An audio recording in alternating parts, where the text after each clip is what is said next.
Hello, नमस्कार, आदाब, सत श्री अकाल और अस्सलाम वालेकुम। मैं हूं मोहम्मद अहमद काज़मी, लेकर आया हूं आपका पसंदीदा कार्यक्रम आपके रूबरू। इस कार्यक्रम में हम आपको कुछ जानकार लोगों से मिलवाते हैं। इस बार अविनाश काकड़े जी से मंडे को बात नहीं हो सकी। ये कई महीने के बाद ऐसा हुआ है।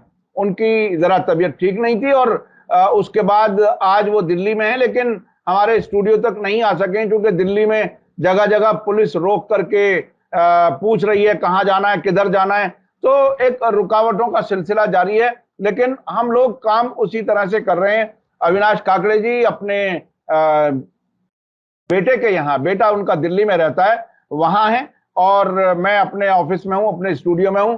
आज भी हम स्काइप के जरिए जुड़े हैं। अविनाश काकड़े जी से आज हम जो बात करने वाले हैं वो बहुत ही दिलचस्प मोड़ ले रही है बहस।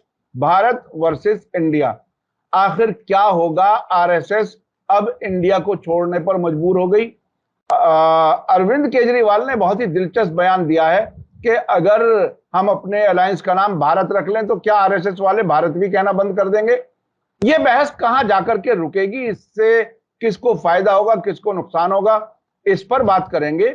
इसके अलावा ललित मोदी जो आईपीएल के फाउंडर हैं, जो करोड़ों रुपया लेकर के भागे हुए हैं देश से, वो सरकारी वकील हरीश साल्वे, उनकी लंदन में शादी हुई 60 साल से ऊपर की उम्र में, और उस शादी में वो वहां पर थे। हमारी एजेंसियों को वो नजर नहीं आते, कहां हैं, क्या है, लेकिन अब बाकायदा उनकी तस्वीर सामने आई है सरकारी वकील के सामने। जो वकील सरकार को सुप्रीम कोर्ट में डिफेंड करता है, जो सरकार की नुमाइंदगी करता है, वो एक ऐसे क्रिमिनल के पास है, क्रिमिनल के साथ नजर आया जो देश के करोड़ों रुपए लेकर के भागा है। उस पर हम बात करेंगे। इसके अलावा जो सनातनी हिंदू के मामले में एक बहस शुरू हुई है, तमिलनाडु के चीफ मिनिस्टर के बेटे मंत्री हैं, उन्होंने एक बहस शुरू की है और वो अपनी बात से पीछे नहीं हट रहे। और क्या इससे इंडिया अलायंस, जो अपोजिशन अलायंस है, क्या उससे उसका नुकसान होगा, वो भी हम समझने की कोशिश करेंगे। और मणिपुर में इस वक्त, जबकि लंबे अरसे से 3 महीने से ज्यादा हो गए, चौथा महीना चल रहा है, जब वहां हालात अब भी पूरी तरह से कंट्रोल में नहीं है, मीडिया के फोकस से जरा हटा है, वहां आरएसएस क्या कुछ कर रही है, उस पर हम बात करेंगे। अविनाश काकड़े जी, वेलकम है आपका। मीडिया स्टार वर्ल्ड को आपने वक्त दिया। दिल्ली से आप बात कर रहे हैं। हमारी पर्सनल मुलाकात नहीं हो सकी, लेकिन आप जरूर हमें टाइम देते हैं, कोशिश करते हैं, उसके लिए बहुत बहुत शुक्रिया। आप बताइए, ये भारत वर्सेस इंडिया, ये क्या हो गया? ये तो बिल्कुल ऐसा लगता है कि फिल्मों में डबल रोल हुआ करता था ना, एक को एक घूंसा मारता था और वो फोटोग्राफी का कमाल होता था कि दोनों एक जैसे हैं। ये इंडिया भारत का टकराव कैसे, कब, कहां तक लेके जाए? मुझे नहीं पता, मगर एक बात मैं जानता हूँ कि पाकिस्तान बोलता है कि सिंधु घाटी हमारे पास में, इंडस सभ्यता हमारे पास में है, मोहनजोदड़ो हड़प्पा, तो इंडिया पर नेचुरल अधिकार हमारा है। मेरे ख्याल से पाकिस्तान का फायदा करना चाहती है भारतीय जनता पार्टी, क्योंकि उनको पाकिस्तान तो जाना है। सबको बोलते हैं पाकिस्तान चले जाओ, पाकिस्तान चले जाओ। मेरे ख्याल से इंडिया नाम लेके वो पाकिस्तान में जाना चाहते हैं, ऐसा एक चर्चा है, आम चर्चा है कि ये नाम इंडिया, ये पाकिस्तान को देना चाहते हैं, क्योंकि पाकिस्तान ने वैसे भी इंटरनेशनल कोर्ट में और वर्ल्ड ऑर्गेनाइजेशन में इसका क्लेम कर रखा है पहले से। अविनाश जी, आप थोड़ा सा, ऐसा लगता है लाइट मूड में, मजाक में ये बात चला रहे हैं। मैंने ऐसे सरकारी डॉक्यूमेंट देखे हैं जिसमें president of Bharat, prime minister of Bharat, अब बाकायदा राष्ट्रपति और प्रधानमंत्री के लेटर हेड पर ये छप गया है, सब इंडिया खत्म हो गया। आप इसे सिर्फ इतना ही मजाक समझ रहे हैं? आप थोड़ा सा संजीदा जवाब दें तो मेरे ख्याल से ज्यादा अच्छा है। आप सुन नहीं रहे ना, संजीदा ही देना, इसके आगे मैं संजीदा ही देना चाहता था कि reserve bank of India, state bank of India, Indian airlines, air India, Indian oil corporation, ये सब क्या होगा? एक जिले का नाम बदलना है तो 500 करोड़ रुपए लगते कम से कम। पूरे देश का नाम बदलना है तो मेरे ख्याल से शहनशाह ने जो G20 का शो दिल्ली में अरेंज किया है, जिसको 20,000 करोड़ से ज्यादा खर्चा होने वाला है, तो ये क्या दूसरा खर्चा हम झेलने वाले हैं क्या? दूसरी सबसे बड़ी नोटबंदी झेलने वाले हैं। उसमें तो 500, 1000 के और 500 के नोट समाप्त हुए थे। मेरे ख्याल से अब तो 1 रुपए के कॉइन से सब समाप्त करना पड़ेगा, क्योंकि 1 रुपए के कॉइन पर भी इंडिया लिखा हुआ है। तो क्या हम दूसरी नोटबंदी झेलने वाले हैं? क्या झेलने वाले हैं मुझे नहीं पता, मगर अरे सब अरे सब हिंदू राष्ट्र जब बनाएंगे तो सब कुछ तो बदलना पड़ेगा। उसमें पैसा तो खर्च हो गई, लेकिन अपना देश हिंदू राष्ट्र हो जाएगा तो आपको नहीं लगता कि ये बड़े गौरव की बात हो जाएगी? और पैसा खर्च हो जाए, क्या मसला है, एक बार खर्च हो जाएगा। सर हिंदू राष्ट्र पे हम जब सनातन और ये इसकी बात करेंगे तो मैं बताऊंगा कि हिंदू राष्ट्र का मतलब उनके इसमें क्या होता है और हिंदू शब्द कैसे आया, क्या आया। जी जी। पहले हम भारत में रहते हैं, इंडिया और हाँ। भारत के डिस्कशन पे।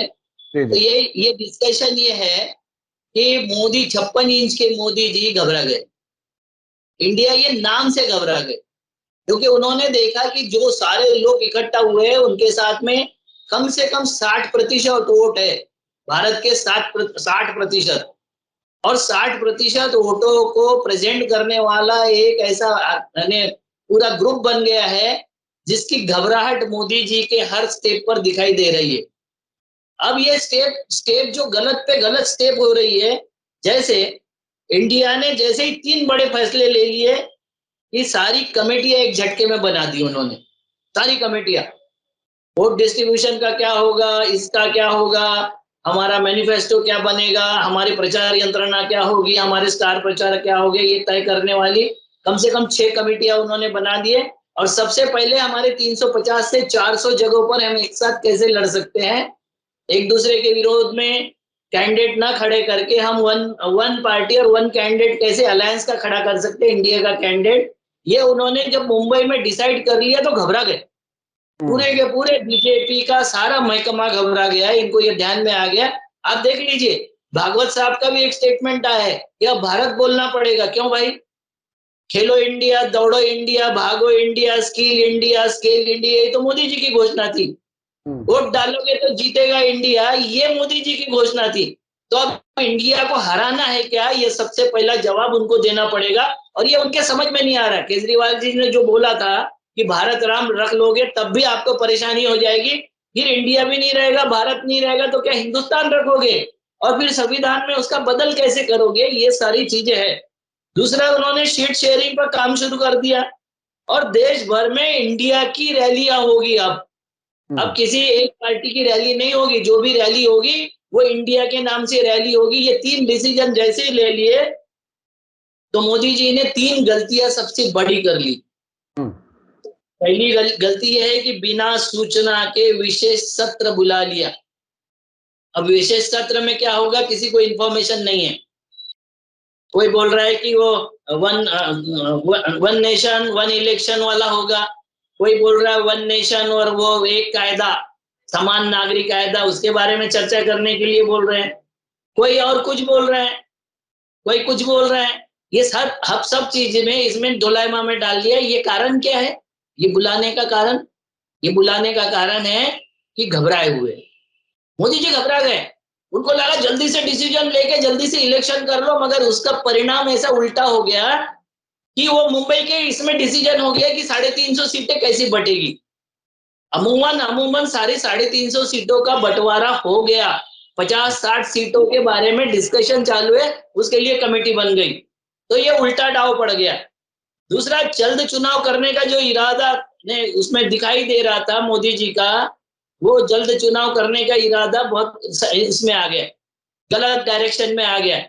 और सबको जेल भेजने की जो धमकी थी उसका ये परिणाम हुआ कि उन लोगों ने तय कर लिया कि अब हम साथ में रहेंगे, जिएंगे साथ, मरेंगे साथ, ये तय कर लिया उन्होंने। और चौथी बात, राहुल गांधी ने बोल दिया कि मैं किसी कमेटी में नहीं हूं, मैं तो पैदल पैदल घूमूंगा, मैं भारत जोड़ो करूंगा। अब भारत जोड़ो राहुल गांधी ने ले लिया, इंडिया वाला मामला इन्होंने ले लिया।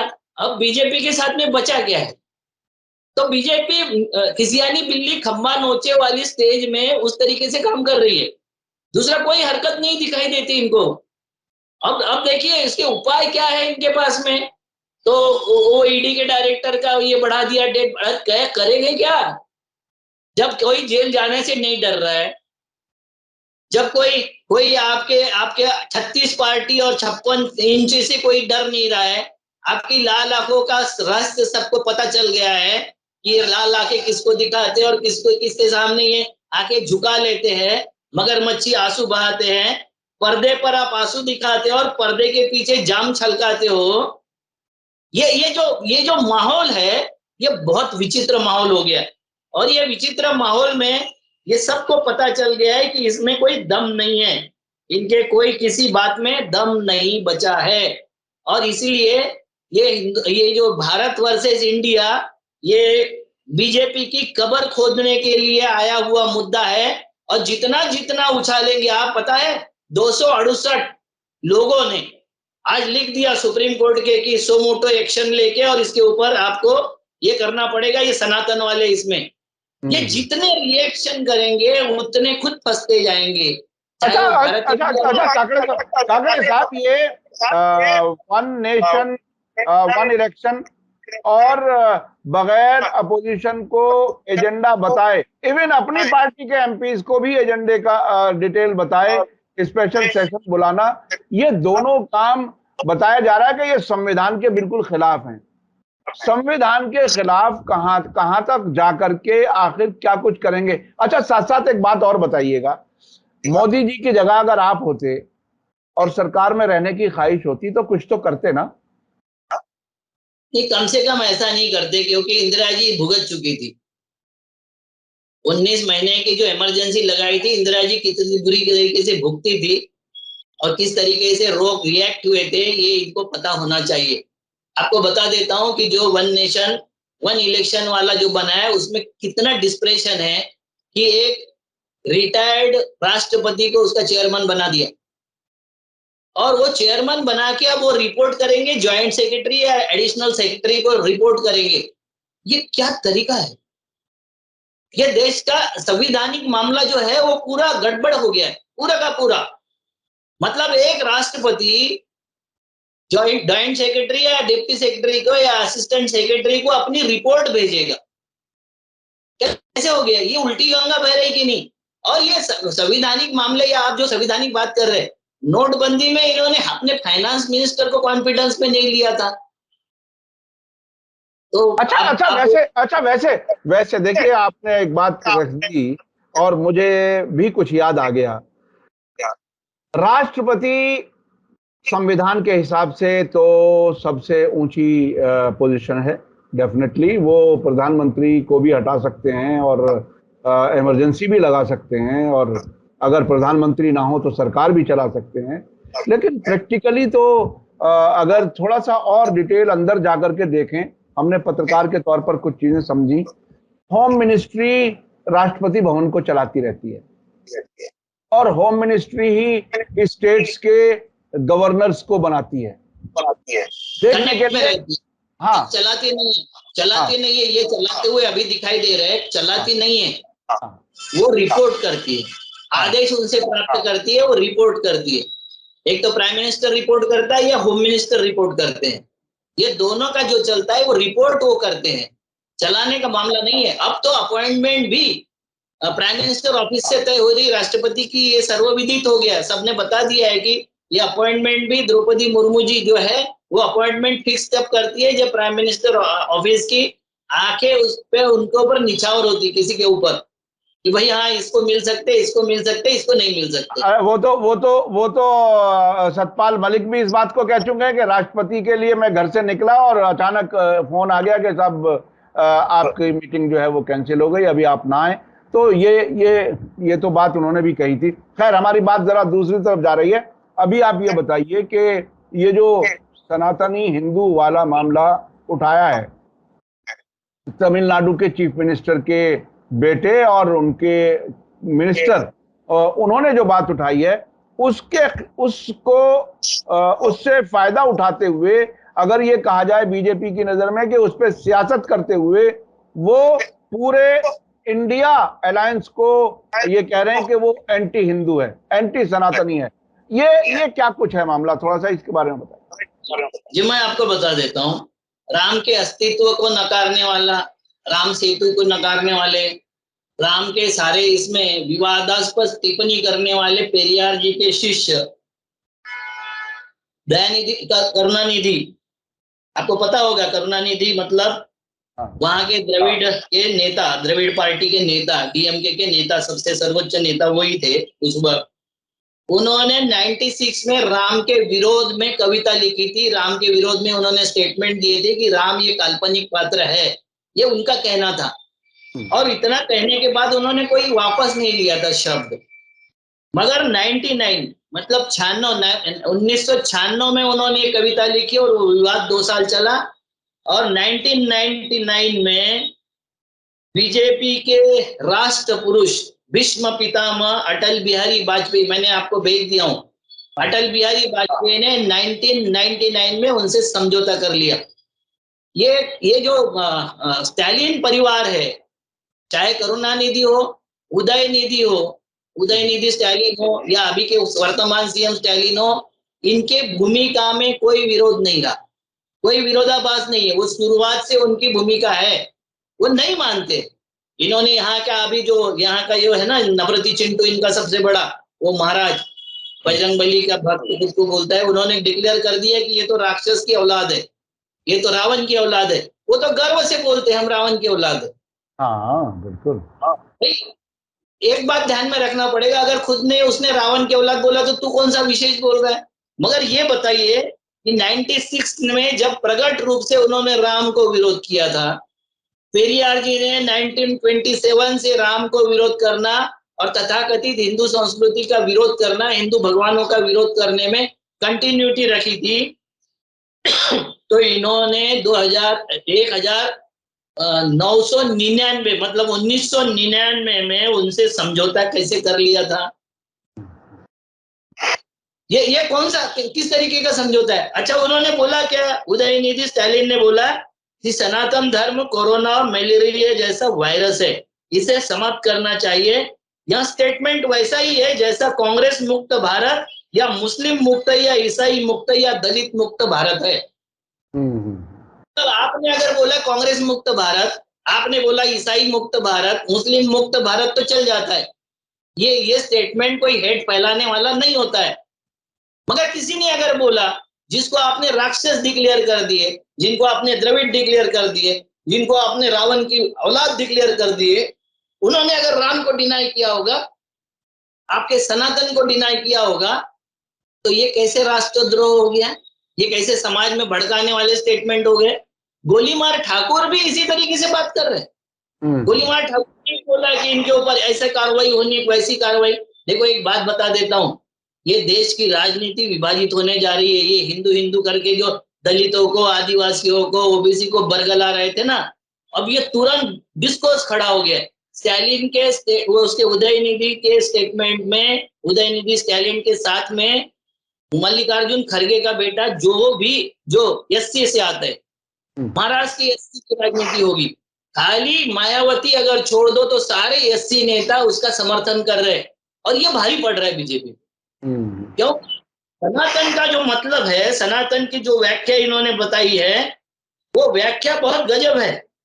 देखो सनातन की इतनी व्याख्या है कि जो जातिवादी है, जातिवाद का समर्थन करता है, वो सनातनी है। तो उस पे जो उदयनिधि बोले हैं वो उस पे बोले हैं। सनातनी वहां है जो रूढ़िवादी परंपरा चाहते हैं। मतलब रूढ़िवाद में कोई अछूत था, किसी का बाप छोटा आदमी था क्योंकि वो दूसरा सफाई का काम करता था या चमार का काम करता, चमारी वाला काम करता था। चमारी ये शब्द नहीं, व्यवसाय का रूप में मैं लेना चाहिए आपको, जातिवाचक शब्द नहीं बोल रहा हूँ। चमड़े का काम करने वाले रूढ़ी परंपरा में चलेगा। सनातनी वह है जो सुधारना का विरोध करता है। मतलब महर्षि दयानंद सरस्वती हो, सती प्रथा के विरोध वाले हो, बाल विवाह के विरोध वाले हो, ये सबका विरोध करने वाले कौन थे? ये सनातनी शब्द ही 19वीं शताब्दी में आया हुआ शब्द है। उसके पहले कोई सनातन शब्द नहीं था, किसी ग्रंथों में शब्द नहीं है। एक भागवत में और महाभारत में, इसमें क्या बोलते हैं उसको, गीता में एक जगह आया है, वेदों में ऐसा कोई शब्द नहीं है। ये महर्षि दयानंद सरस्वती बार बार बोल रहे थे। और हमारे कितने सारे साधु संत सन्यासी जो सुधारनावादी थे, जो सुधारना चाहते थे, वो बोलते थे। हमारे देश में और दुनिया में दो तरह के धर्म हैं। एक पैगंबरवाद लाना चाहते हैं, एक का धर्म का फिलॉसफी है पैगंबरवाद की, और एक धर्म की फिलॉसफी है आत्मवाद की। मतलब हमको एनलाइट करना चाहते हैं, हमको समझना चाहते, हमारे आसपास की सृष्टि को समझना चाहते, और हम अपनी समाधि को उन्नत करना चाहते।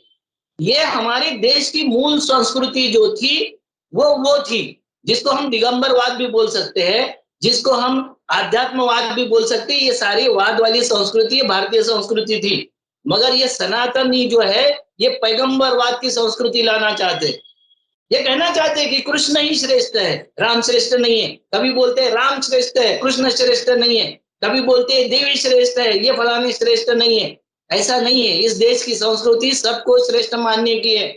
इसलिए सारी दुनिया की जितने भी धर्म आए होंगे, जितनी भी संस्कृति आए होंगे, उनको हमने एक्सेप्ट किया, उनकी अच्छाई को हमने स्वीकार किया, बुराई होगी उसको बाहर रखा, उनको भी समझाया कि भैया इसमें ये बुराई है।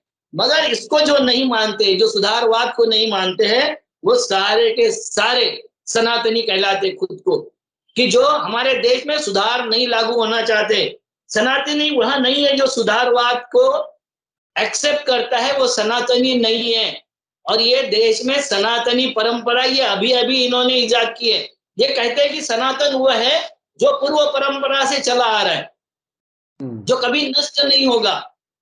अच्छा तो अच्छा, ये बात थोड़ी सी लंबी हो गई। मुझे ये बताइए कि सनातन को नष्ट अगर नहीं होता सनातन, तो सनातन खतरे में कैसा आया? मैं सनातन खतरे में कैसे आया? मैं आम लोगों की भाषा में मैं ये समझना चाहता हूं कि सनातन का मतलब हिंदू है या सनातन अलग कोई चीज है? हिंदू और सनातन एक ही चीज है या अलग अलग है, क्या है? ये थोड़ा सा डिफाइन कर दीजिए। हिंदुत्व और सनातन एक चीज है। हिंदुत्व, हिंदू नहीं। हिंदू ये शब्द कभी भी आया होगा, मगर हमारे इसमें जो हिंदू होगा वो सर्व समावेशक होगा। जो द्वेष निर्माण करेगा, जो दूसरे के प्रति नफरत फैलाएगा जाति के नाम से, धर्म के नाम से, वो हिंदुत्ववादी है, वो ब्राह्मणवादी है, वही सनातनी है। सनातनवादी वो है जो बहुईश्वरवाद को विरोध करेगा, जो एकेश्वरवाद की बात करेगा, जो सती प्रथा का विरोध करेगा, जो छुआछूत के बाल विवाह के बारे में समर्थन करते, ये सब लोग समर्थन करते। सनातनी सती प्रथा का समर्थन करते, छुआछूत का समर्थन करते, बाल विवाह का, विधवा के शोषण का, महिलाओं की शिक्षा के पाबंदी का, ये सब चीजों का मतलब किसी भी सुधारना को एक्सेप्ट नहीं करना। ये हमारी सनातन परंपरा है। इस परंपरा के अनुसार हमने महिला को पैर की जूती समझा था, वो अभी भी जूती रहेगी। हमने उसको चूल्हा और चौके में झोंका था, वो वहीं रहेगा। इसकी शिक्षा पर पाबंदी रहेगी। दलित पढ़ लिख नहीं सकेगा, जो सफाई कर्मचारी है वो उसको अछूत हम समझेंगे। इस पे कोई तब्दीली नहीं हो सकती है, ना हम लाएंगे। और लाने वाले लोग ये सनातन विरोधी होंगे। ये लोग ब्राह्मणवाद, हिंदुत्व, जो आजकल बात बात पर हथियार निकालने वाले हैं, भगवान को बचाने के लिए हथियार निकालने वाले जो लोग हैं, वो हिंदू नहीं है, हिंदुत्ववादी है। तो ये तकरीबन वही हुए जिस तरह से अफगानिस्तान के तालिबान वाले लोग हैं, जो औरतों को पढ़ने से रोकते हैं, जो सारी तरक्कियों को रोकते हैं। तकरीबन ये जिस तरह से मुसलमानों में तालिबान जो हर तरक्की से पीछे हटने की बात करते हैं, दूर रहने की बात करते हैं, तकरीबन उसी तरह से ये हिंदुत्ववादी हिंदुओं में ये एक कंपैरिजन, जनरल कंपैरिजन किया जा सकता है। अच्छा, बराबर है। जो व्यक्ति दूसरे की अच्छाई को एक्सेप्ट नहीं कर सकता, 1400 साल पहले का या 5000 साल पहले का शासन थोपना चाहता है, धर्म के नाम से या परंपरा के नाम से थोपना चाहता है, वो कभी किसी का भला नहीं चाह सकता, वो कभी किसी का भला नहीं कर सकता। ये देश इतना प्रोग्रेसिव है, आपको पता होगा। इस बात का मुझे गर्व है कि आदित्य L1 इस प्रोजेक्ट की निदेशक जो थी, तेनकाशी निवासी निगार शाजी नाम की एक मुस्लिम महिला L1 की ये आदित्य L1 प्रोजेक्ट की डायरेक्टर थी। इस देश में एक मुस्लिम राष्ट्रपति हो सकता है, तो दूसरी इसरो की डायरेक्टर, प्रोजेक्ट डायरेक्टर हो सकती है। और ये हमारे देश की मौलिकता है। यह मौलिकता को समाप्त करना मतलब सनातन है। यह मौलिकता को समाप्त करना मतलब हिंदुत्व है। हिंदू ऐसा कभी नहीं चाहता। इसीलिए हमारे देश में सब कुछ हो सकते हैं, पारसी, ईसाई, मुस्लिम, सिख, ये सब प्राइम मिनिस्टर हो सकते हैं, कोई भी पोजीशन पे पहुंच सकते हैं। हमारे देश के, आपको पता होगा, जो जनरल, वो पारसी थे, जनरल मानेक शाह। जी जी जी। तो हमारे देश में ये कभी पाबंदी नहीं रही कि कौन से धर्म का और कौन से जाति का है।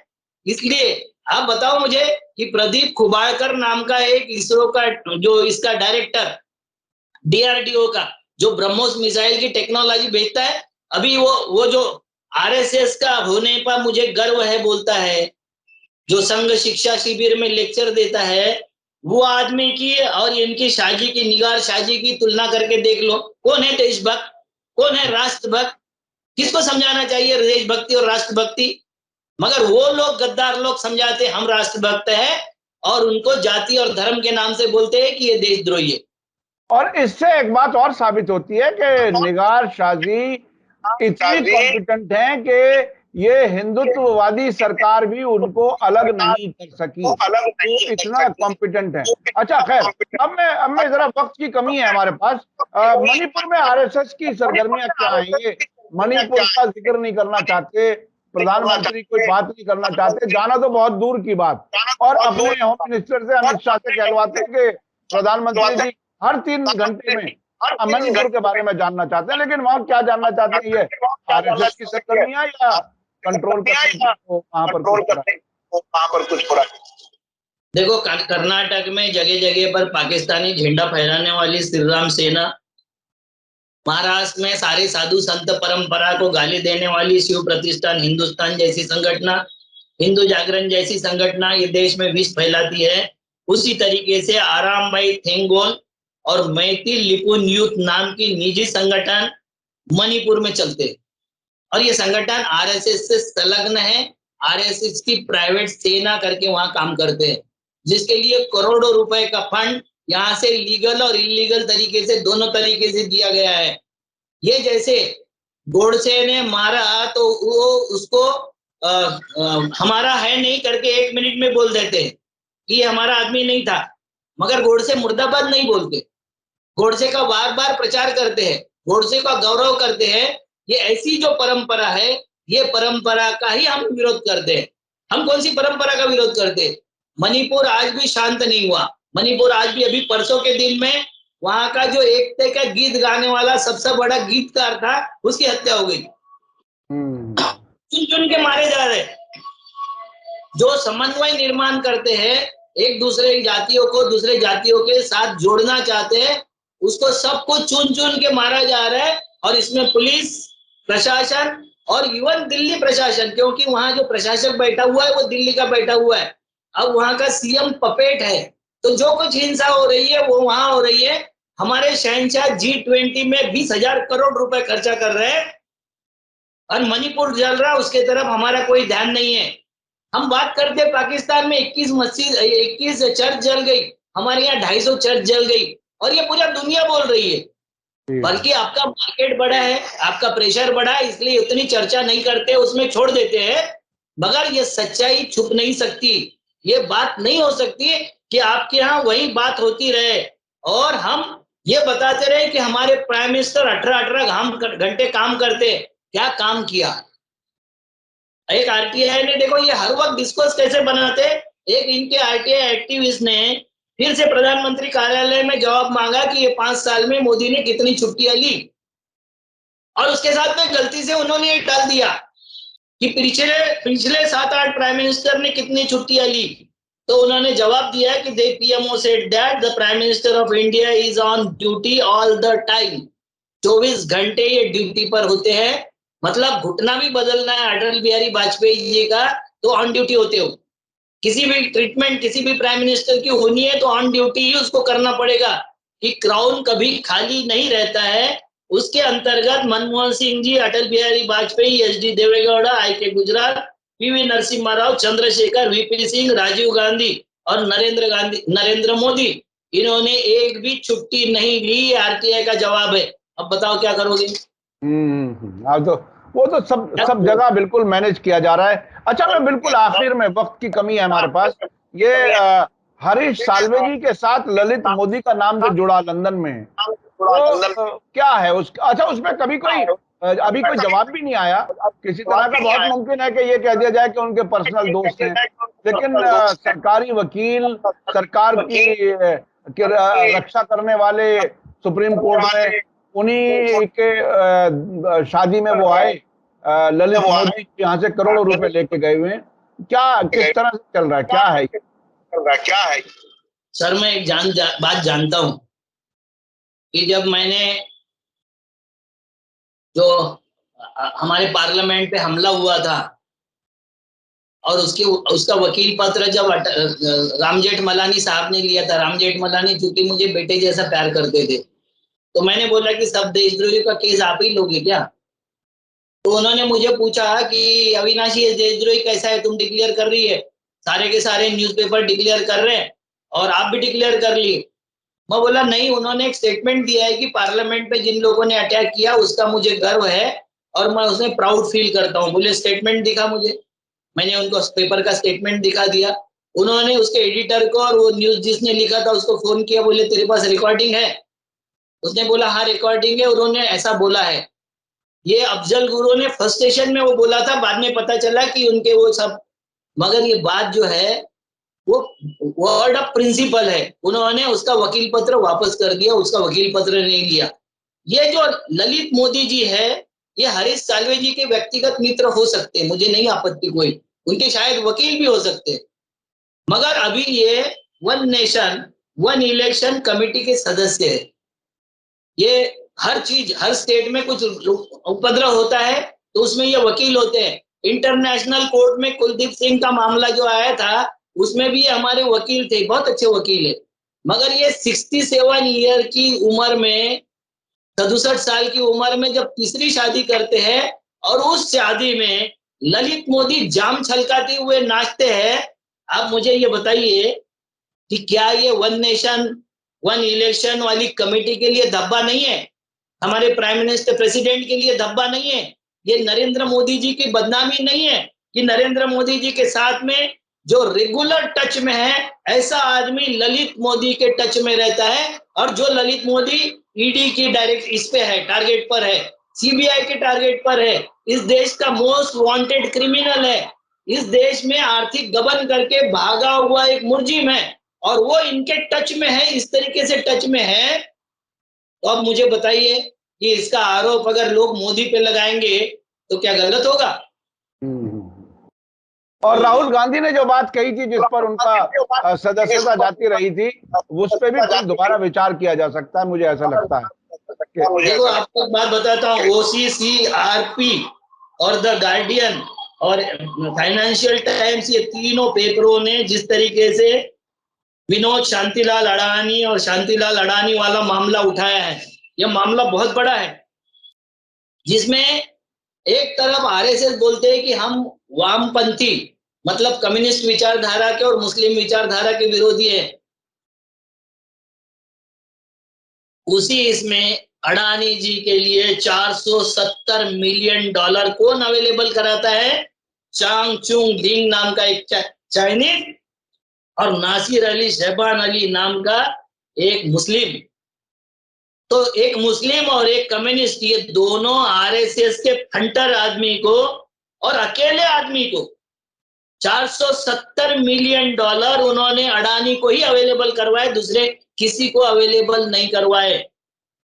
कभी हमने देश में ये नहीं सोचा कि ये चाइना से आया हुआ पैसा या अरब देश से आया हुआ विरोधी विचारधारा का पैसा ये टेरर फंडिंग है, दुश्मन देश की फंडिंग है, क्योंकि दुश्मन देश आपके यहाँ के सारे सीक्रेट जो एजेंसियां होती है उसमें अपने लोग पैदा करना चाहते हैं, तो क्या है? दुश्मन देश की फंडिंग है, ये करप्शन की फंडिंग है कि हमारे देश से 20,000 करोड़ का जो मामला चल रहा है वो चला गया और फिर वही वापस आया, या ये जेन्युइन फंडिंग है, इसके इन्वेस्टिगेशन कौन करेगा?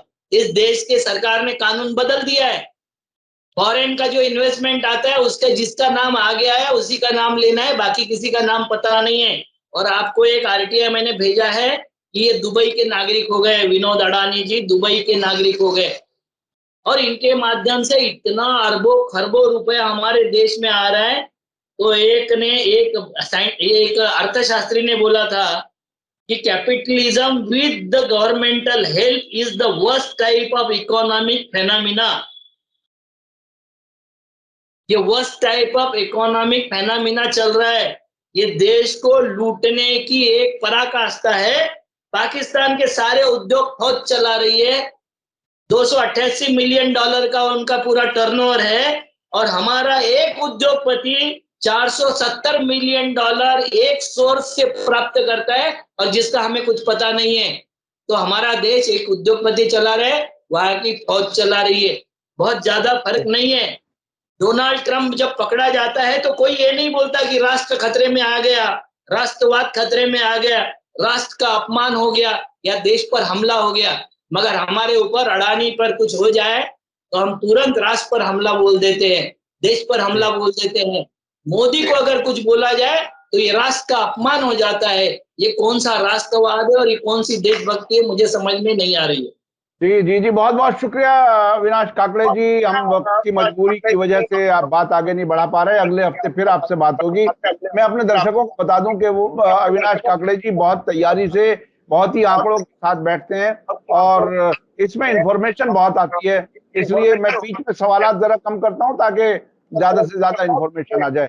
बहुत बहुत शुक्रिया अविनाश काकड़े जी, फिर आपसे मिलेंगे। इसी के साथ मुझे दीजिए इजाजत। धन्यवाद, शुक्रिया, जय भारत, जय। मीडिया स्टार वर्ल्ड के और वीडियो देखने के लिए हमारे चैनल को सब्सक्राइब करें और सीधे नोटिफिकेशन पाने के लिए बेल आइकन दबाएं। और अगर हमारी खबर सच्ची और अच्छी लगे तो अपने व्हाट्सएप, इंस्टाग्राम, फेसबुक और ट्विटर अकाउंट पर जरूर शेयर करें।